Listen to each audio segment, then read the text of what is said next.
I bought an early Christmas present for myself. I'll show it to you at the end of the video. I know I'm gonna make you watch the whole thing. Suckers!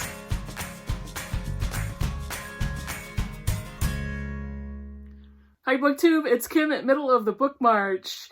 It is Wednesday, the 23rd, the day after my twin brother and sister's 50th birthday, so now they join me in our 50th decade. Well, they're a lot younger than me, so... But anyway, happy birthday to my wonderful brother and sister. I already wished them happy birthday yesterday, but so what? Let's see. I have two things going on today. I have the Friends tag, and I have an unboxing at the end of this video of a gift that I bought for myself quite a while ago, but it just came in the other day. So I thought I would show it to you. I'm going to do the Friends tag, and this was originated by Emily at Novelle Novels. I was tagged by Gemma at Read a Book Gem, and I think I was double tagged by Ange at Ange with an E, the originator of the Shuggate trauma that's happening on BookTube these days. So, let me do this quickly because I want to get through my tag, and then I want to show you my Christmas box. Anyway, here are the prompts. It spells out Friends. Is that called an acronym? Acrostic? Something like that. Begins with an A. And I'll figure out which one it is, and I'll put it at the bottom of my video. First prompt is F is for friendship. Name a book with a strong friendship in it. I may have cheated a little bit, and I think I read this book at the beginning of this year, but it is Song of Achilles by Madeline Miller. I read Circe last year and really, really liked it. This one I thought was better than Circe. I loved this book. If you don't know, it's the retelling of the myth of Achilles and his companion Patroclus. They are best friends from childhood when Patroclus is brought in as a young boy to be Achilles' companion and live in the palace. And they become inseparable, and eventually their relationship grows into something more than friendship. It becomes a love relationship. But reading the growth of their relationship and their friendship, and the way Madeline Miller retells the story of Achilles, it's fascinating, and I love her writing. I love how she does that with Greek myths, and really enjoyed this book. So there's so much that these two men do for each other. Patroclus has to deal with Achilles' mother, who is really angry. But the way she crafts this story was fascinating, and I love her writing style, so this was a really enjoyable book. R is for real life, a nonfiction book that you want to read. I think I should get extra points for this one because it has the word friend in the title. And this is called No Better Friend by Robert Weintraub. Wait until you see this picture. God, Steve Donahue, are you watching? Look at that face. I'm covering up my face on purpose. Look at this face. Oh my gosh. Such a beautiful good boy. I'm going to assume it's a good boy.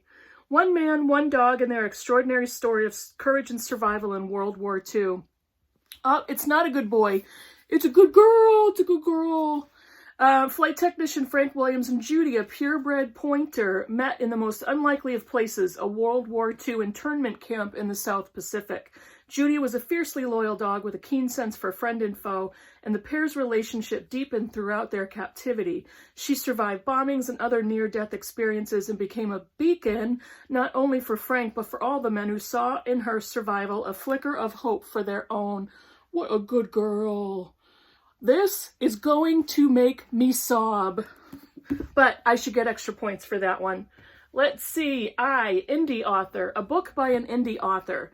One of our booktubers, we have several booktubers who are indie authors, and the one I'm going to highlight today is Margaret Pinard, and she is also the originator of the, hold on, I'll get it, the Yoka Boca Flawed tag. I still cannot say that word. She is the originator of that tag, which I did last week, I think. She's also a published indie author, and she has a book called The Keening, which I'll put a picture here. It is available on Amazon, as are her other books.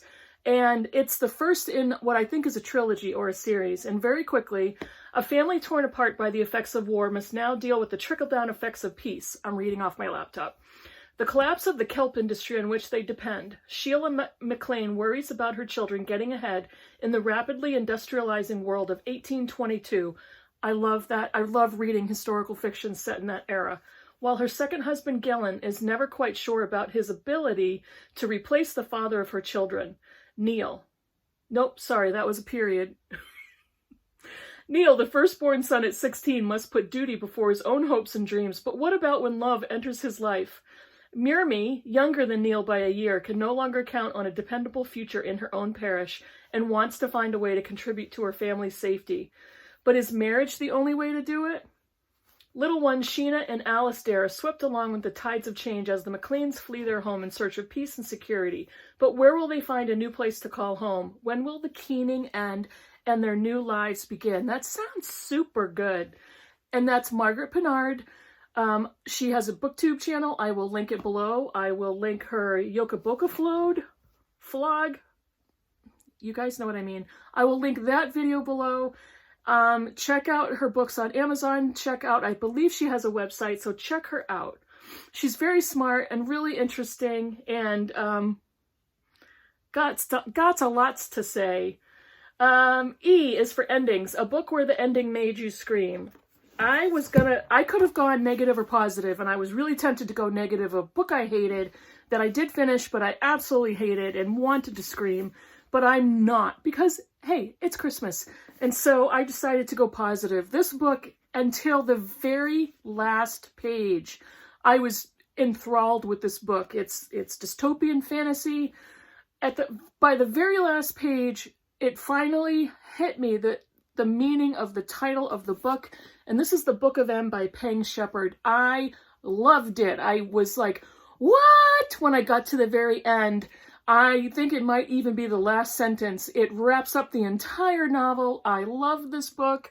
Really good if you like dystopian fantasy fiction. Excellent ending. N is for a new book that you can't wait to buy. This one is Mediocre, The Dangerous Legacy of White Male America by Ijoma Aluo. And I'm not really going to say what that's about. I think it's pretty obvious in the subtitle, but I'm really looking forward to buying that one. Brand new release. I don't even know if it's out yet. I will write that in text down below of its publication date, but it is Mediocre, The Dangerous Legacy of White Male America by Ijoma Aluo. Ijoma Aluo. Yeah. D, Dark, a book which has dark themes. It's a book I just finished recently. It's Little Constructions by Anna Burns. Super dark. This is set in Northern Ireland in the time of the Troubles. A tiptoe floorboard, the Doe disorganized crime family. This is a really twisted, warped, black humor, funny book, but it deals with themes like incest, child abuse, murder, rape. There's everything going on in this book. But Anna Burns is, I think, a genius as an author. This is her second novel. And I loved Milkman. Milkman was an unforgettable 5-star book for me last year. But this is much darker than that, if you can believe it. But it's very good, and I really loved the novel. That is the last of the prompts. S is for share. Share the love and tag some of your favorite channels. Margaret Pinard, I don't think you've done this tag yet, so I'm tagging you as my indie author to please go and do this tag, and I'd be really interested to watch and hear your answers. So now, my friends tag is over. I'm going to do this. I didn't think I would ever do one of these, but I did a book subscription box. It's only a one-time purchase. I did not do a monthly subscription. This box is from the Strand in New York City. Yeah. And I think they do boxes that come out every quarter. And when they put out a call for, hey, people spend money in our store so we can stay open, I fell in for it, hook, line, and sinker, and I purchased a box. I wanted to keep the store open for New York City. I wanted to keep people employed. There's a lot of, conversation and discussion around the Strand owners, but whatever it is, I hope the store stays open. That's all there is to it. So I'm opening the box. I scored it in advance so I wouldn't struggle. So it is open. I have all the tissue paper. Oh, and I forgot to tell you, they have all different themes boxes: fiction, nonfiction, fantasy, science fiction, YA, children's, art. They have a classics literature box. They have a nonfiction box. This one is the feminist box. And of course, that's the one I picked. So when I took the tissue paper out, here's what it looks like. And the first thing that I saw when I opened it is this. This is Anywhere Travel Guide. It is 75 cards for discovering the unexpected wherever your journey leads. That's going to be really cute. So I'm not going to open this box, but that's the graphic of what the cards look like. And I also saw this right away. Chameleon Organic Cold Brew Oat Milk Latte. Dark chocolate with organic oat milk. Yeah, hello. I don't know if these... It looks like I can refrigerate it and make it super cold. Yeah. I'm totally in for that. I'm going to pop that right in my fridge. And this is heavy. This comes in a little padded shipping package. I did not open in advance, so I'm going to be pulling on this. Okay, I think with time-lapse photography, I finally got this open. So what is this? Oh, cool! It is a bottle of Colavita extra virgin olive oil. What's the theme of this box, do you ask? That is really cool. And this is in a glass bottle, so bravo for coming in one piece. And then what else do I have? I have a little note card. Let's see. I have this. Notes to Self by Emily Pine. This is a very small softcover book. This is 6 essays that explore subjects that have traditionally been considered off limits. Emily Pine is excellent at capturing contradiction and the complexity of human emotions, how happiness can contain grief, how the act of writing can make the writer powerful and vulnerable at once. This is her debut. She speaks to the events that have marked her life, those emotional disruptions for which our society has no adequate language, at once bittersweet, clandestine, and ordinary. She writes with radical honesty on the unspeakable grief of infertility, on caring for an alcoholic parent, on taboos around female bodies and female pain, on sexual violence and violence against the self. This is the story of one woman and all women. That sounds awesome. Emily Pine, Notes to Self. This is her debut essay collection with 6 essays. And look at this, you guys. It's got French flaps. Yahoo! That looks really good. And what else? This is She Believed She Could, So She Did. Oh, that is really cool. Look how pretty. This is a print. This art print provides 1 week of literacy education to a child in need. This is eulabloom.com, made in the USA. This is awesome. Look at that. www.eulabloom.com. It's ULABLOOM. And the print provides, I read this already, but I'm going to read it again because it's cool. 1 week of literacy education for a child in need. That's really pretty. So yeah. And the piece de resistance is the book.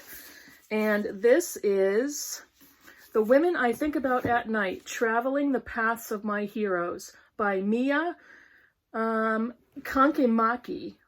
And it's translated by Douglas Robinson. This is translated by Douglas Robinson, but it is translated from, I will get it, hold on a second.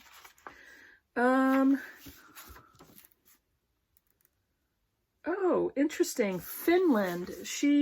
Mia Kankemaki, I hope I'm pronouncing that right, has worked with books all her life. She has a master's degree in comparative literature from the University of Helsinki, and she has worked as a copywriter and editor at various publishing houses. She currently lives in Helsinki, Finland.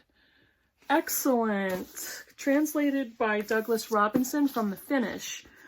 Let's see. And it comes with a signed card, signed by the author. What can a 40-something childless woman do? Bored with her life and feeling stuck, Mia Kankimaki leaves her job, sells her apartment, and decides to travel the world, following the paths of her guardian angels, explorers and artists from history who have long inspired her. She flies to Tanzania and then to Kenya to see where writer and coffee farmer Karen Blixen, of Out of Africa fame, lived in the 20s. In Japan, Mia attempts to cure her depression while researching Yayoi Kusama, the contemporary artist who voluntarily lived in a psychiatric hospital for decades. In Italy, Mia spends her days looking for the works of forgotten Renaissance women painters at the Uffizi Gallery in Florence, and finally finds her heroines in the self-portraits of, I'm going to hopefully not butcher this name, Sofonisba Anguissola, Lavinia Fontana, and Artemisia Gentileschi, who was raped as a teenager before becoming a renowned painter of female-dominated works. If these women could make it in the world hundreds of years ago, why can't Mia? It's a blend of travelogue, memoir, and biography. I love how that sounds. That sounds amazing. I cannot wait to dive into this stuff. You guys, this was pretty awesome. I'm putting that in the fridge. I got me some olive oil from Italy.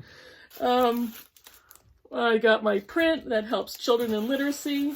I have 2 books in this box. This essay collection by Emily Pine and The Women I Think About at Night by Mia Kankimaki, translated by Douglas Robinson from the Finnish. This is amazing. I love this box. This is a great self-purchase Christmas gift.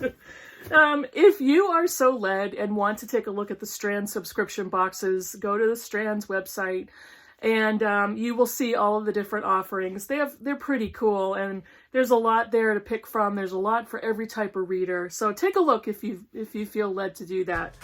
Thanks for watching this far, you guys. Let me know in the comments below what you thought of anything I discussed, any of the books I brought up. If you celebrate Christmas, Merry Christmas. I hope you have a wonderful holidays. I hope you have been having a wonderful December. For all of my other friends who may or may not celebrate Christmas, I wish you all well. Thank you so much for watching, and have a great holiday. Bye, everybody.